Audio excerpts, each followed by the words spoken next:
Мына кереметтүү Соңкөл. Тиги көрүнүп турган Соңкөл. Желек тарага тиги. Ошо Соңкөлдүн боюнда турабыз.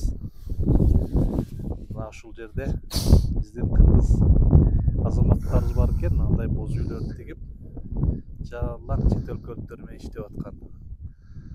Сталбек мырза. Салам алейкум Стаке. Валейкум салам. Сиз өзүңүз кайсы айылда турасыз? Мен Жумгал районунда Жумгал айылында турам. Кесибиңиз мугалим. Кесибим мугалим. Мектепте иштейсиз. Мектепте иштейм. Андан сырткары бул ишти.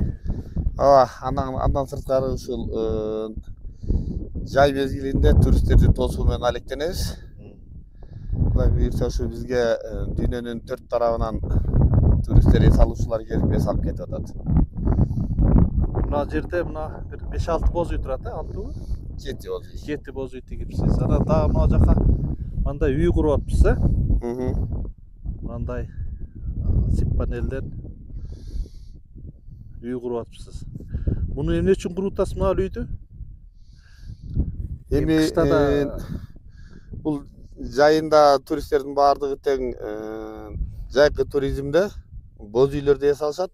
Ал эми эрте жазда, кеч күздө, кышында туристтер ушул Сөңкөлдүн сулуулугуна суктанып келген убактарда ушулар үшүп калбасын деп жылуу үйлөрдү куруп шарт түзүп жатабыз. Буларды силер биринчи айылга түнөтөт турбайсыңар өзүңөрдүн? Айылда дагы немелер барбы? Конок үйлөр бар, Ошол жака түнөшөт. Айылга түнөтөбүз, анан кийин Килемче деген жайлоого алып чыгабыз. Аттар менен. Аттар менен. Анан Сөңкөлгө алып келебиз. Ошондо 3 күндүк, 4 күндүк, 6 күндүк турларды уюштурабыз. Сөңкөлдү айлантабыз. Ат менен. Ат менен. Булар ошол жактан ат минип ошого көнүп келишет экен да. Келүүл ат менен койбойт. Кээ бирөө жаңы мингендер бар, ат минип жүргөндөр бар. Жаңы мингендерге инструктаж кылып, алардын коопсуздугун бүт баардыгын түшүндүрүп берип, анан алып келебиз. Булар ушу боз үйдө жатканды жактырат да. Эң негизги максаттары ошол ат минүү, кыргыздын каада салты менен кыргыздын жашоосун көрүү. Мына жерде да бүгүн кайсы өлкөдөн келишти? Мына отурушат. Француздар. Француздар, бир 15 шакты келди. Келди, 26 киши келди. 26 киши. Жакшы. Силер буларды кантип табасыңар? Каяктан, кантип силерди кантип билип келет булар? Биздин өзүбүздүн сайтыбыз бар. Ошол сайттан түз алып келебиз биз. Көбүнчөсү ушул Алматага келип конушат, ошол тараптан алып келебиз. Алматыдан бери өтүп булар Жумгалга чейин өздөрү келет экен да?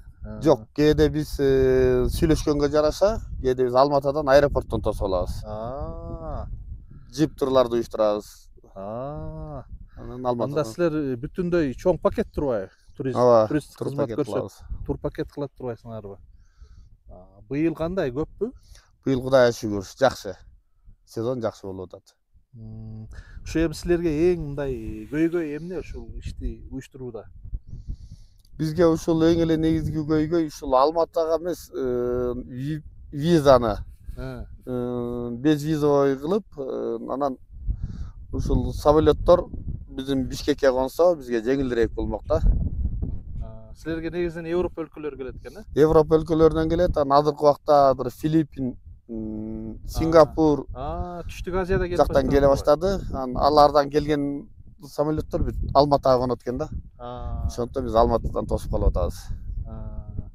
Негизинен ыраазы булар. Жакшы. Жакшы, шүгүр. Ноул ушул учурда мына жамгыр жаайт, экстремалдык учурлар болот. Булар ошону жакшы көрөбү? Булар азыр өзүңүз күбө болдуңуз. Сууга түшүп атышат.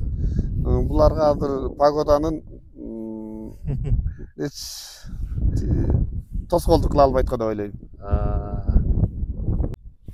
Мынанда аттар бар атат, мына жылкылар. Мына жылкылар жетелеп баратышат. Буларды туристтерди алып келип таштап анан кайра айылга баратабы бул жылкылар? Бул 2 күндүк турдун уюштургандардан, анткени буларды өздөрүнүн бусиктери бияктан тосуп алат дагы, ал эми аттарды кайта артка алып кетип баратышат да. Бул